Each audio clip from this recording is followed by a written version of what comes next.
वक्त की बड़ी खबर जो कि राजधानी रायपुर से सामने आ रही, सीधा उसका रुख करेंगे। पीसीसी चीफ दीपक बैज ने प्रधानमंत्री नरेंद्र मोदी को चिट्ठी लिखी है। लोहारा डी मामले में चिट्ठी लिखी गई है।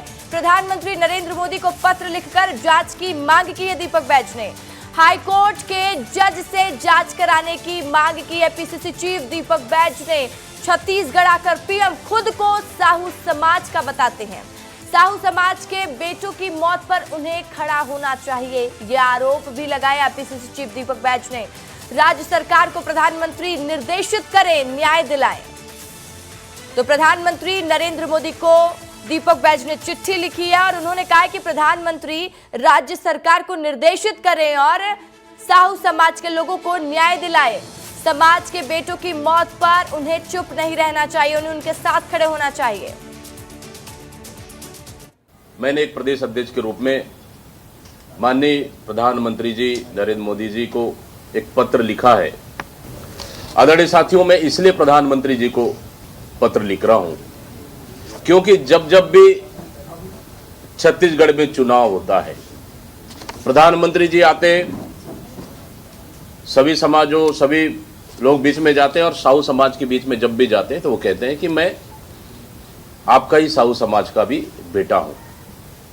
और आज साहू समाज लगातार प्रताड़ित हो रही है, तो मुझे लगता है कि इन साहू समाज के पीड़ित परिवारों के साथ माननीय प्रधानमंत्री नरेंद्र मोदी जी को खड़े होना चाहिए।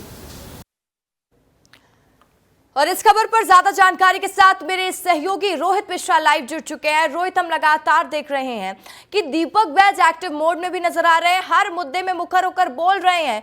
प्रधानमंत्री नरेंद्र मोदी को उन्होंने चिट्ठी लिखी है, क्या कुछ चिट्ठी में उन्होंने लिखा है? बिल्कुल, देखिए लोहारी डी का मामला बहुत गर्म है और पिछले दिनों इसको लेकर पुलिस ने बड़ी कार्रवाई की थी और लगभग 160 से ज़्यादा लोगों को, लगभग बनी कि एक गांव को जो है पुलिस ने गिरफ्तार किया था और गांव वालों ने वहीं के स्थानीय सरपंच पर जो है वो आगजनी की घटना कर दी थी और उसके बाद उनकी मौत हो गई थी। तो जिसके बाद से लगातार कांग्रेस इस पर सवाल उठा रही है और पिछले दिनों भी एक बड़ा प्रदर्शन जो है कानून व्यवस्था को लेकर किया गया था। अब साफ तौर पर प्रधानमंत्री को चिट्ठी लिख दी गई है और चिट्ठी लिखने के साथ में 4 मांग दीपक बैज ने किया है। सबसे पहली मांग ये है कि निशर्त जो तमाम लोग हैं उनको रिहा किया जाए। दूसरी, न्यायिक जांच इसकी करवाई जाए। तीसरी अहम मांग ये है कि जो पीड़ित परिवार है उसको जो है वो सरकार सहायता दे, लगभग 1 करोड़ रुपए की सहायता दे। तो तमाम मांग उन्होंने की है और निश्चित तौर पर जो ये पूरा घटनाक्रम है, क्योंकि साहू वोटर्स छत्तीसगढ़ में ज्यादा हैं, ओबीसी वोटर्स की संख्या अच्छी है, तो ऐसे में साहू के और साहू के ऊपर जो है दीपक बैज जो है वो तो पूरे घटनाक्रम को मोड़ते हुए नजर आ रहे हो। साफ तौर पर जो लेटर जारी किए हैं उन्होंने, प्रधानमंत्री को जो लेटर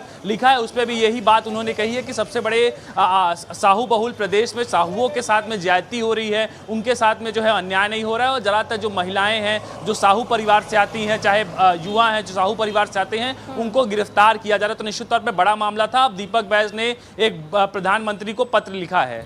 बिल्कुल रोहित, अब देखने वाली बात होगी क्योंकि ऐसा मुद्दा है कि अब इसमें राजनीति भी गर्माएगी, वार पलटवार का भी दौर शुरू हो जाएगा। रोहित, तमाम जानकारी के लिए शुक्रिया आपका।